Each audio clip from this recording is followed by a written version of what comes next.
She threw phones. She punched assistants. She made headlines for lawsuits, not just catwalks. And yet, Naomi Campbell never lost her place at the top. Through courtrooms and community service, scandals and stardom, one thing never changed. Fashion kept calling her back. Why did the industry never turn its back on her? Naomi Campbell grew up on the tough streets of South London. Before she was even born, her father left, and her mother, often away, worked tirelessly to put her daughter in prestigious stage schools to study singing, drama, and ballet. It was, she says, a very lonely and anxious time.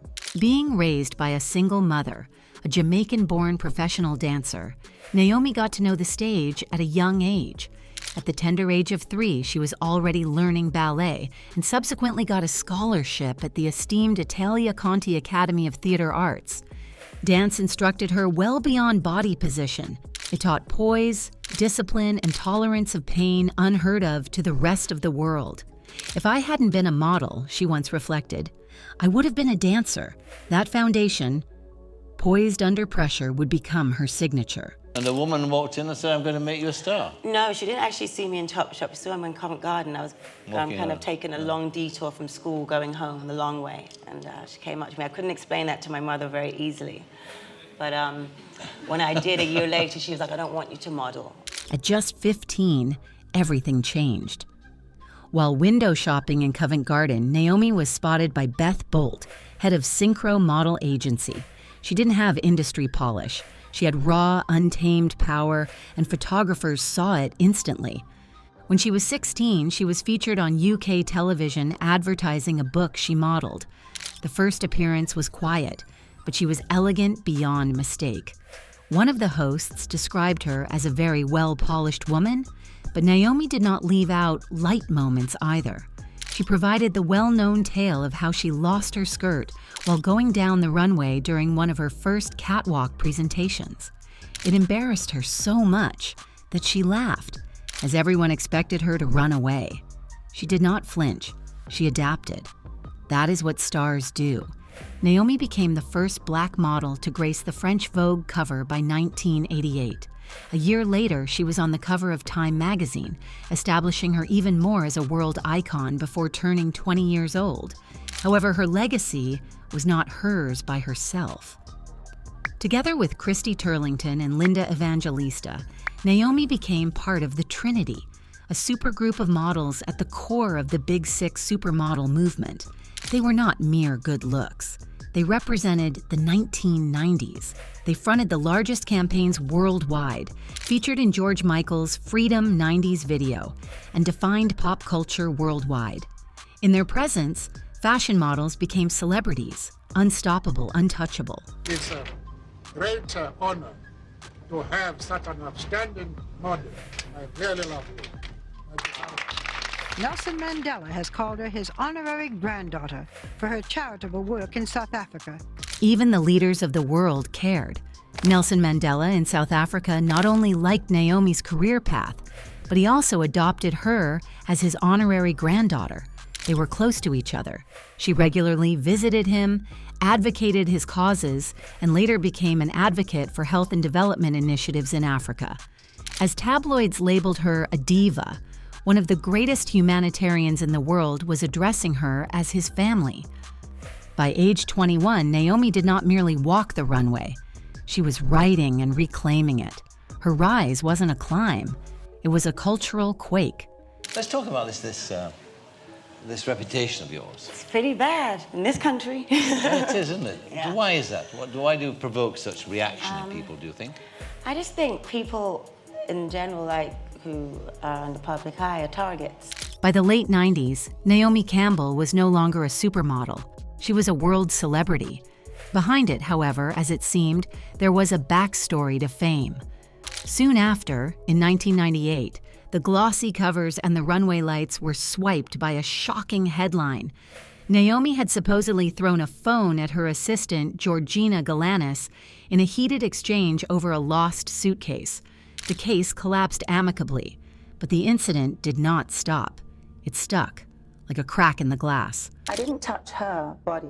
I just threw the phone. Well, okay. But That's pretty strong anger. It's a definite strong anger and something that I've learned from. You pled guilty to assault. Yes, I did. Okay. Because I threw the phone, and I admit that.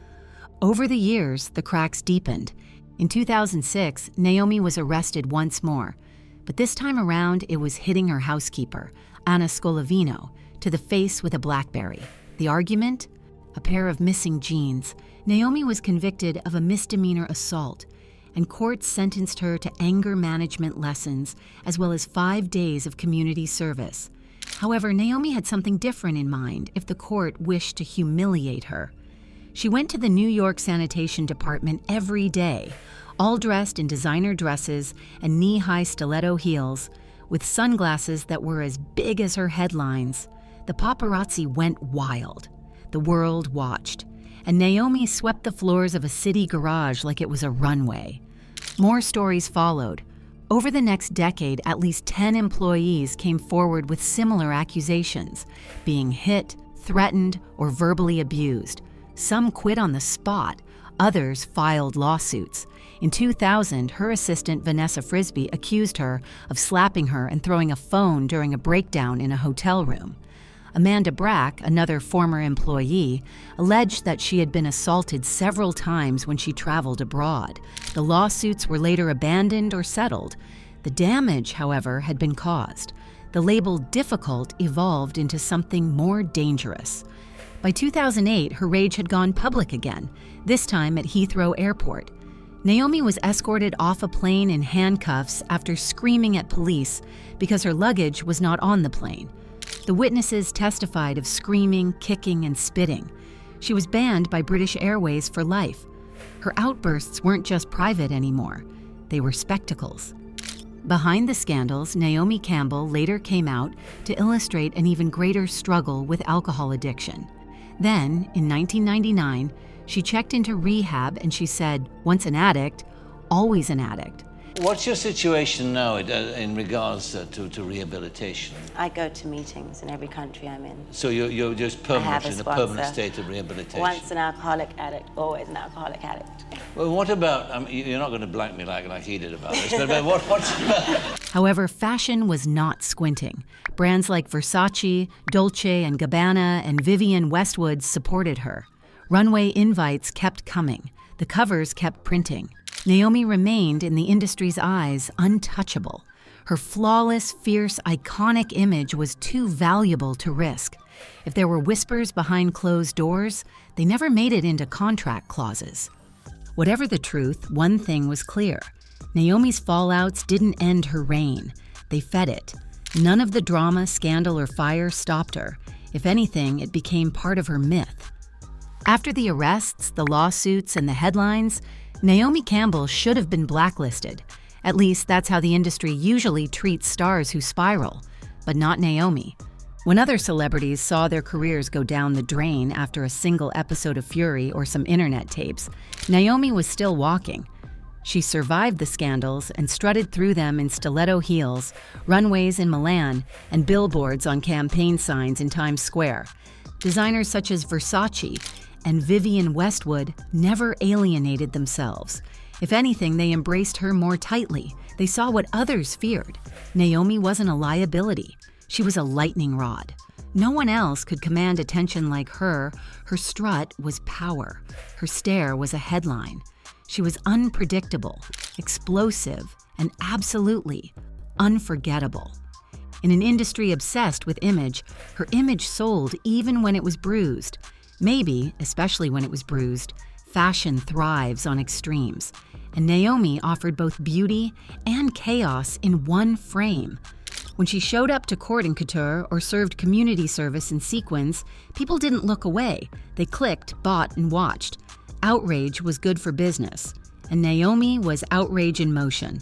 Other models, mostly white-faced, have harsher fallout for far less. Kate Moss lost major contracts over alleged drug use.